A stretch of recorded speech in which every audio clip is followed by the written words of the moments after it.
Hello, everyone, and welcome back to our Bible study. I hope you're having a stupendous day, a day of stupendiosity. Today we are in Job chapter 35. If you would like our outline, you can download it at tobelikechrist.com. There's a link in the description. It is up on the screen, and we are making our way through Elihu's comments, which he said were going to be significantly different than Job's three other friends. So far, they haven't really proven to be that different.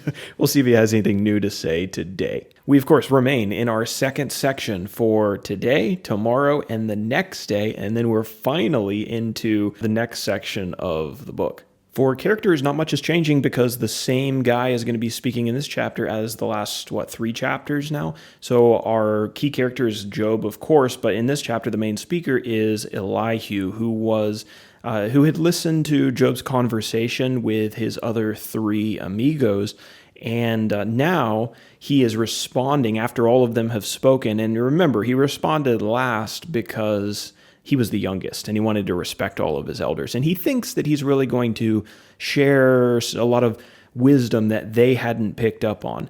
And so we're kind of seeing if he does have that wisdom that he's claiming to have. All right, as we go over to our outline, let's remind ourselves really quickly of what we talked about in the last chapter. Remember, Elihu was kind of harsh on Job.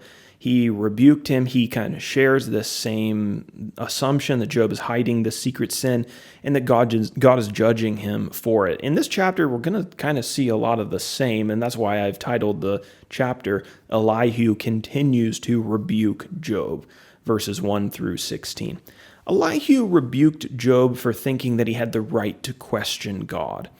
And I should mention, before we get into this chapter, and as we observe Elihu's words, there is some shreds of truth in what he says. We are going to see God coming down towards the end of the book and saying to Job, who are you to put me in, to question me? Who are you to start asking and demanding answers from me? And God is actually going to demand some answers from Job, answers that Job can't give him. And so, yes, some of the things that Elihu is saying are correct, but many of the things that he's saying are not. And so just keep that in mind as we read his words and then move into the end of the book. Elihu appears to accuse Job of entitlement. In his mind, Job was complaining because Job felt like, I'm not being treated fairly. I'm living a righteous life and God isn't treating me fairly. And Elihu makes this caricature of Job's position, which he kind of did in the last chapter. Basically, he's like, Job, what you're saying is that I might as well go off and live a life of sin because God's treating me like a sinner anyway, and so it doesn't matter that I was living a righteous life. Job was not suggesting that people should go out and live a life of sin because, their fate's going to be the same as if they were living according to God's laws. But that is what Elihu kind of puts on Job, and that's one of the areas where he goes wrong. Elihu reiterated God's greatness once again. He wanted Job to know that God was so high above man that men have no right to bargain with him or debate him. Humans can't offer anything to God, so who are they to question him? Elihu pointed out that Job wasn't doing God a favor or, benefiting him in some way by living a righteous life. So why did Job feel like his righteousness entitled him to a better life or a more comfortable life, a suffering-free life? Elihu really goes after Job when he concludes that God wasn't bothering to answer Job because Job was just like all the other proud men of the world who cried out to God during hard times. But his prayers, his love for God wasn't really genuine. He wasn't really sincerely seeking after God. He just wanted God to get him out of his trouble. He says, quote, this is verse 13, quote, "Surely God does not hear an empty cry, nor does the Almighty regard it." Elihu couldn't believe that Job wanted his day in court with the Lord. He thought it was pretentious to expect God to meet him and to provide him with answers. And he implied that if Job were really to be punished as much as he deserved, then he wouldn't be saying such foolish things. So this is something we saw from Job's friends. They basically said, Job, you're not even getting half of the punishment that you deserve for this secret sin, whatever it is. We don't know what it is, but God should be punishing you more, and you should be thankful that he's not punishing you more than what you're getting. We know what's obviously wrong with that. It's not actually God punishing Job, it's Satan persecuting Job to try to get him to turn his back on God.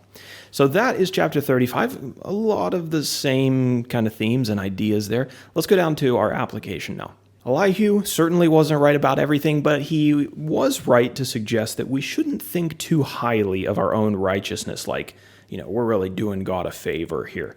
He said this, quote, "If you are righteous, what do you give to him? Or what does he receive from your hand?"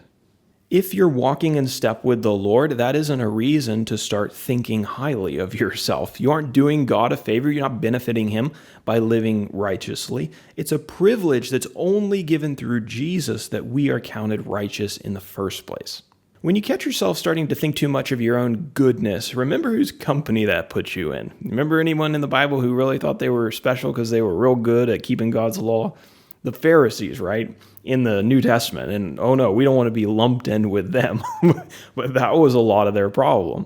A self-righteous person is a person that has forgotten that righteousness is a title bestowed only through the blood of Jesus, and a righteous life is only lived with the help of God's Spirit. There is no such thing as a self-righteous person.